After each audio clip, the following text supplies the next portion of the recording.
حضرت فریدالدین عطار رحمۃ اللہ تعالی لکھی، اللہ کے بندوں کے حالات انہوں نے جمع کیے۔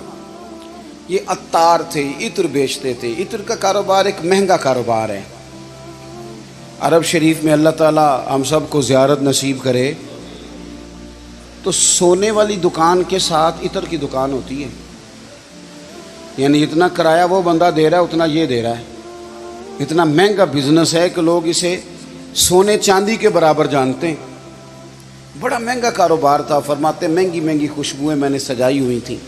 ایک دن ایک درویش بابا جی آ گئے تو 2 4 5 بوتلیں انہوں نے دیکھی، خوشبو لینی تھی۔ تو جو اچھے سیل مین ہوتے ہیں یہ گاہک کو جانے نہیں دیتے۔ فرماتے ہیں میں نے بھی آگے بڑھ کے بابا جی سے کہا، جب انہوں نے دیکھ لی کافی چیزیں تو میں نے آگے بڑھ کے کہا کہ بزرگوں کیا چاہیے، مجھے حکم کریں میں دیتا ہوں۔ تو بابا جی فرمانے لگے پتر میں تو دیکھ رہا ہوں کہ تیری جان بڑی مشکل سے نکلے گی۔ تو میں دنیا دار بندہ تھا، مجھے بڑا غصہ آیا۔ میں نے کہا بابا وہ کیوں؟ میں نے کہا پتر مال ہی بڑا جمع کیا ہے، مرے گا کبھی یہ والی شیشی یاد آئے گی، کبھی وہ والی یاد آئے گی۔ نہیں سمجھ آئی آپ کو بات؟ یعنی کبھی مسلم کمرشل بینک والا اکاؤنٹ یاد آئے گا، کبھی ابھی بینک والا یاد آئے گا۔ کہا تو نہیں مرے گا تو یہ چیزیں یاد آئیں گی۔ فرماتے میں دنیا دار تھا، دنیا دار کو نصیحت کریں تو غصہ کرتا ہے۔ کہتے ہیں میں نے کہا اچھا بابا میری جان مشکل سے نکلے گی تو تیری کیسے نکلے گی؟ فرماتے کہنے لگے بیٹے ادھر آ دکھاؤں۔ کہتے ہیں میں مڑ کے اوپر سے ہو کے بزرگوں کے قریب آیا، وہ میری دکان کے فرش پہ لیٹے کلمہ پڑا، روح پرواز کر گئی۔ کہتے ہیں میں نے دفن کیا۔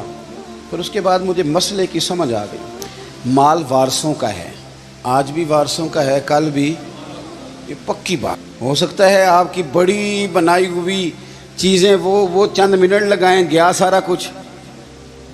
تو بہت سارے معاملات میں اگر ہماری توجہ ہو کہ ہم نے جانا ہے اور ڈائریکشن ٹھیک ہو تو پھر موت کا کوئی خوف پھر تو تیاری ہے۔ اسے بخاری دیکھیے گا، ایک خاتون حضور کی بارگاہ میں آئی اور عرض کی یا رسول اللہ صلی اللہ علیہ وسلم مجھے مرگی کا مرض ہے۔ ہم مانتے نہیں، ویسے مرض جو آتا ہے نا وہ جاتا کم ہی ہے، گزارا اس کے ساتھ ہی کرنا پڑتا ہے۔ ہم پتہ کیا کرتے رہتے ہیں، ہم پریشان ہو جاتے ہیں، ٹینشن لے لیتے ہیں، لیکن اس کے ساتھ جینا نہیں سیکھتے۔ مشکلات ہی تو ایک ایسا وقت ہوتا ہے جہاں انسان کی صفائی بھی ہوتی ہے، وہ نکھر بھی جاتا ہے، تربیت بھی ہو جاتی ہے۔ میں اگر تو کہے دعا کرتا ہوں اللہ شفا دے گا، اور اگر تو کرے صبر، گویا اس کے ساتھ ہی گزارا کرے تو پھر کیا ملے گا؟ حضور فرمانے لگے رب حساب نہیں لے گا، بغیر حساب کے جنت عطا کرے گا۔ کہا آپ بتائیں شفا کے جنت؟ تو صحابہ کہتے ہیں 1 منٹ نہیں لگایا بی بی نے سوچنے پہ، عقیدہ پختہ تھا نا، انہیں پتہ تھا کہ دراصل ہمارا فائدہ یہ ہے کہ ہماری آخرت ٹھیک ہو، بچ جائیں۔ فوراً وہ خاتون عرض کرنے لگی حضور گویا تھوڑی سی تو زندگی ہے، میں اس کے ساتھ ہی گزارا کر لوں گی، آپ دعا کر دیں رب مجھے جنت عطا کر دے۔